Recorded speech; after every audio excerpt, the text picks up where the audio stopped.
A striking feature of all effective schools is that they have placed teaching and learning at the heart of their activities.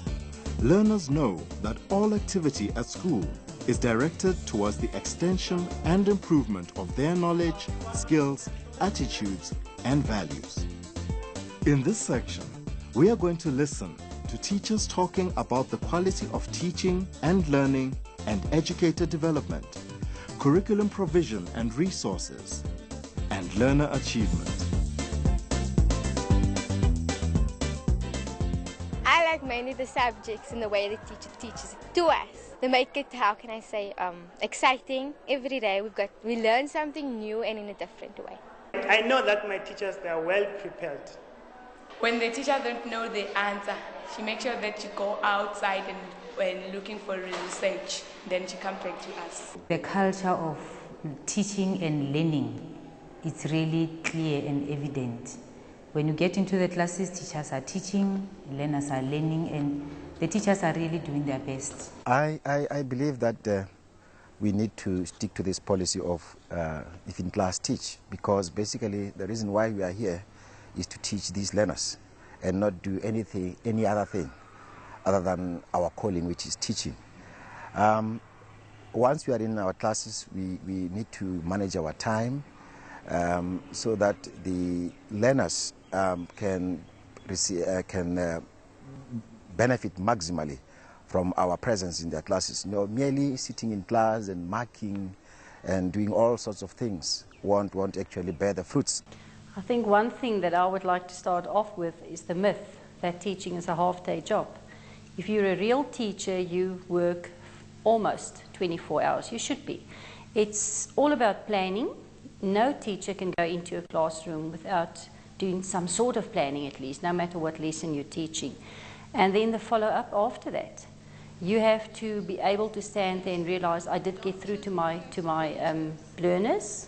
If not, what am I going to do the next period to make it right? So it's an ongoing thing. And a well-prepared teacher is the successful teacher. You cannot get to class without a proper preparation having been done beforehand. So it's a very important thing. The teacher needs to be prepared at least a day before. A good teacher also plans her lessons very well, so that there's no fiddling in the class. And a good teacher is always punctual and regularly at school, so that there is no class without a teacher, because a class without a teacher causes chaos, and chaos causes disciplinary problems, and that we cannot cater for at the school. A good teacher will be a very demonstrative and practical teacher.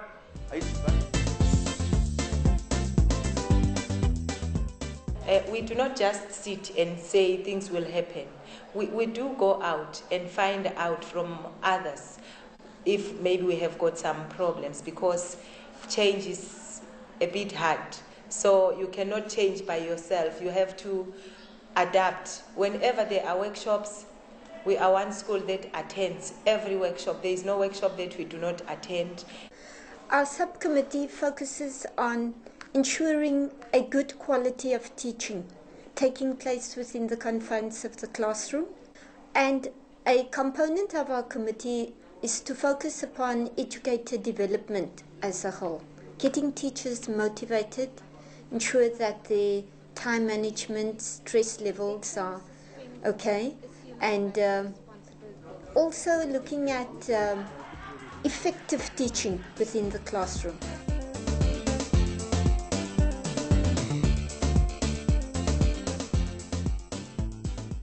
We do not only look at a child in class, we look at the whole development of a child. We strive to have a curriculum that is balanced. And our curriculum, we look at not only the academic part, but the whole child.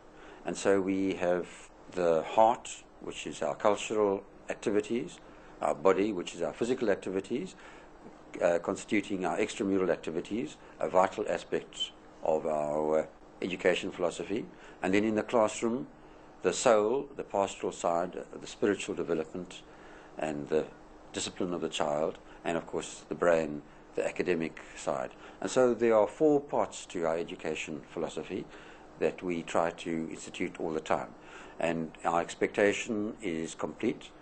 We expect our children to be able to have activities in all 4 areas. We expect our teachers to be able to be involved in all 4 areas. That's the direction that we work towards. But that's not enough.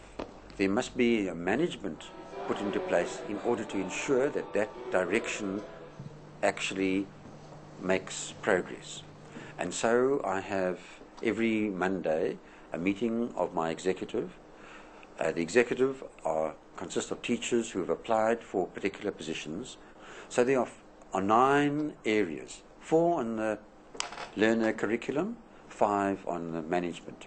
And the 9 leaders of the school meet me every week and report back, and we carry out our daily, weekly, monthly, yearly activities there. This fulfilled a vital area that we had, where we found that there were young Turks on the staff who wanted to be involved in major areas of the school, and there wasn't a means of doing that. And so anybody on the staff can lead at the highest level by going through these management committees. You can't talk about quality education if you do not have an informed curriculum in the school that interconnects, so that you are able to monitor progress in each and every level.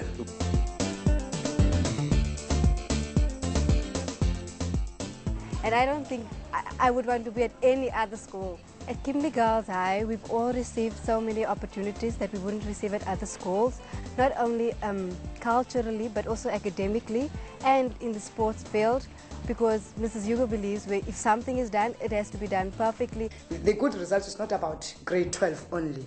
It's about how did you build your foundation. Even the teachers that we have in grade 1 are good teachers. We make it a point that all the teachers that we put in those classes, we make it a point that at the end of the day, they deliver what is expected of them. That is why we've got good results in grade 12, because it started from grade 1. The new curriculum statements have certain outcomes which the learners must achieve at certain points. For example, learners at the foundation phase have certain skills to achieve, either with regard to literacy or with regard to mathematics or with regard to natural science. Each phase has its own skills which learners have got to achieve. Of course, academic progress is very important, but not at the expense of other activities. As a school, we think we should develop the learners in all fields, not only academically. So we encourage them to take part in extramural activities like sports. We have very active school choir, traditional dance team that even went abroad. At Girls High, we look at a holistic approach. So we don't only measure success by our grade 12 results at the end of the matric year. We encourage the girls from grade 8 right through to take part in what is offered at the school, and Girls High has a lot to offer. We have a very dedicated staff who coach and who teach. We have wonderful facilities. So all of this we integrate into forming the child. So success is measured by their participation, not necessarily first or second team, but just participation, because not everybody has the ability to be in the first or the second team or the top student, but to encourage any girl to actually just give of her best in as many areas as she can. We strive to make the school a place for opportunities, so that children can achieve in all different areas. And it's amazing to see how somebody who didn't have confidence in a particular area suddenly gains confidence by involvement in a particular activity. This year I got 2 certificates, being the best scholastic achiever of this year, and then being the best learner in economics, and then being selected, like doing some public speaking, and then being the LRC member. I'm a treasure.